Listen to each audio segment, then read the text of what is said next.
الحمد لله رب العالمين والصلاة والسلام على سيد الأنبياء والمرسلين محمد وآله وأصحابه أجمعين.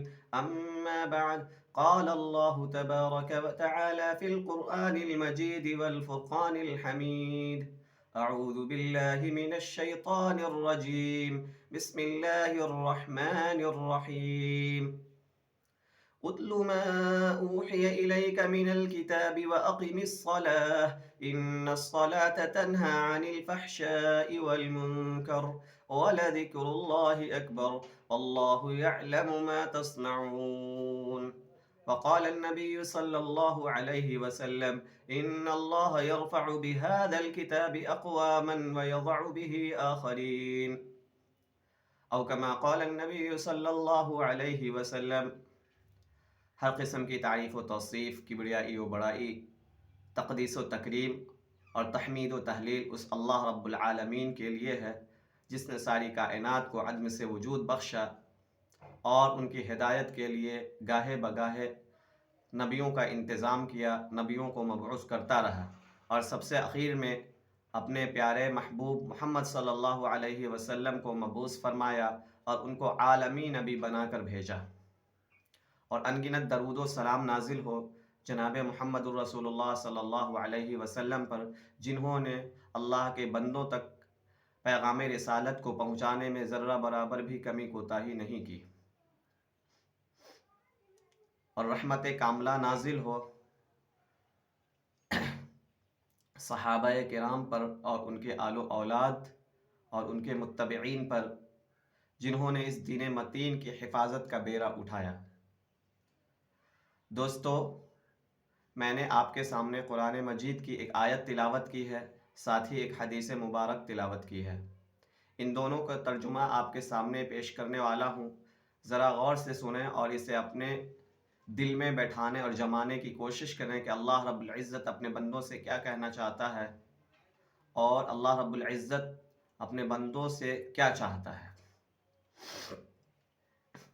چونکہ رمضان المبارک اور قرآن مقدس کا ایک گہرا رشتہ ہے، اس لیے میں نے قرآن مقدس کے موضوع پر کچھ بولنے کی جسارت کرنا مناسب سمجھا۔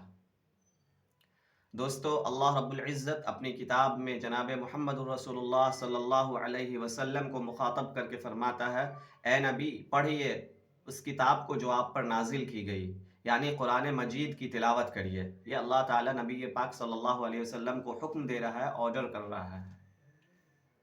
وَأَقِمِ الصَّلَاةَ، ساتھ ہی اللہ تعالیٰ کہتا ہے نماز پڑھیے، نماز قائم کریے۔ إِنَّ الصَّلَاةَ تَنْهَى عَنِ الْفَحْشَاءِ وَالْمُنكَرِ، یقیناً نماز تمام برائیوں سے روکتی ہے، فحش گوئیوں سے روکتی ہے، برے کاموں سے روکتی ہے۔ وَلَذِكْرُ اللَّهِ أَكْبَرُ، اور اللہ کا ذکر بہت ہی بڑا ہے۔ وَاللَّهُ يَعْلَمُ مَا تَصْنَعُونَ، اور اللہ تعالیٰ ان کاموں کو جانتا ہے جو تم کرتے ہو۔ حدیث پاک میں آپ صلی اللہ علیہ وسلم نے ارشاد فرمایا: ان اللہ یرفع بہذا الکتاب اقواما، اللہ تعالیٰ اس کتاب کے ذریعے یعنی قرآن مجید کے ذریعے بعض قوموں کو عروج پر پہنچا دیتا ہے، ویضع بہ آخرین، اور بعض کو بہت نیچے گرا دیتا ہے، اس کے مقام و مرتبے سے کافی نیچے گرا دیتا ہے، تحت الثری تک پہنچا دیتا ہے۔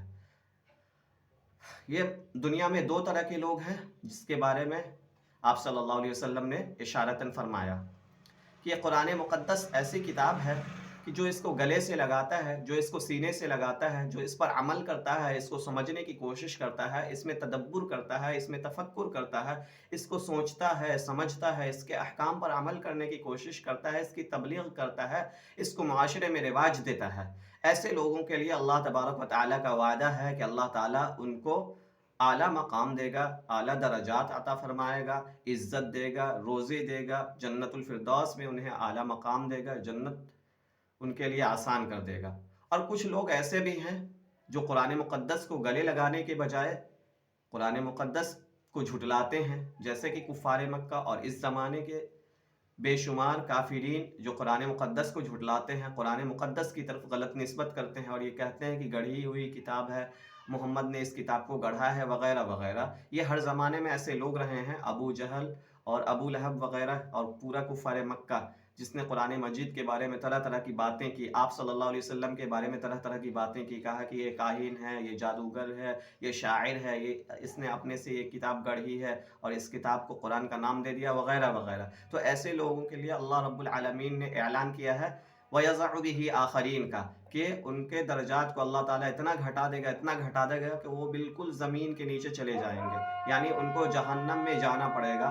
یہ ایسے لوگ ہیں جن کو جہنم میں جانا پڑے گا. اس کی وجہ یہ ہے کہ انہوں نے اللہ تعالیٰ کی کتاب کو ٹھکرائی ہے. وَاتَّخَذُوهُ وَرَاءَهُمْ ظِهْرِيًّا، انہوں نے اللہ رب العزت کی کتاب کو پس پشت ڈال دیا، اس کی نافرمانی کی، اس پر عمل نہیں کیا. ایسے لوگوں کے لیے اللہ تبارک و تعالیٰ نے کہا ہے کہ یہ ہمیشہ ہمیشہ کے لیے جہنم میں رہیں گے. لیکن ایمان والوں کو، خاص طور سے نبی پاک صلی اللہ علیہ وسلم کو اللہ تعالیٰ نے کہا کہ اے نبی، آپ نبی ہیں، آپ اس کتاب کی تلاوت کریے. اتلو ما اوحی الیک من الکتاب، اس میں اتلو ما اوحی کو مقدم کیا اللہ تعالیٰ نے، یعنی پہلے لایا ہے. وَأَقِمِ الصَّلَاةَ کو بعد میں لایا. یہ اس لیے لایا کہ چونکہ احکام کتاب میں بیان کیے جاتے ہیں تو آپ پہلے کتاب پڑھیے، احکام کو جانیے، پھر ان احکام پر عمل کریے. بعد میں اللہ تعالیٰ نے کہا وَأَقِمِ الصَّلَاةَ إِنَّ الصَّلَاةَ تَنْهَىٰ عَنِ الْفَحْشَاءِ وَالْمُنكَرِ.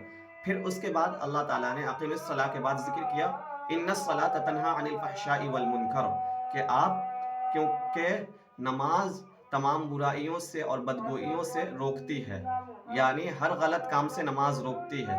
نماز کیوں قائم کرنا ہے؟ اس لیے کہ نماز آپ کو شرور و فتن سے، برائیوں سے محفوظ رکھے گی، ہر برائی سے آپ کو روکے گی، اور جو بھی نماز پڑھے گا اس کو نماز برائیوں سے دور رکھے گی. اس لیے آپ نماز قائم کریں. آگے کہا وَلَذِكْرُ اللَّهِ أَكْبَرُ، اس کے فوراً بعد یہی کیوں کہا؟ اس لیے کہا کہ نماز چونکہ اللہ تبارک و تعالیٰ کا ذکر ہے اور نماز افضل العبادت ہے، تو ظاہر ہے کہ ذکر میں جو سب سے افضل ہو وہ سب سے بڑا ذکر ہوگا. اور چونکہ آپ نماز پڑھ رہے ہیں تو ظاہر ہے کہ نماز تو اللہ کا ذکر ہے ہی، اور اللہ کا ذکر ایسے بھی اور چیزوں سے بڑا ہے تو نماز اور بھی بڑی ہوگی. وَلَذِكْرُ اللَّهِ أَكْبَرُ وَاللَّهُ يَعْلَمُ مَا تَصْنَعُونَ، اور اللہ تعالیٰ ان باتوں کو جانتا ہے، ان کاموں کو جانتا ہے جو تم لوگ کرتے ہو. وآخر دعوانا ان الحمد للہ رب العالمین وما توفیقی الا باللہ علیہ توکلت وإلیہ انیب.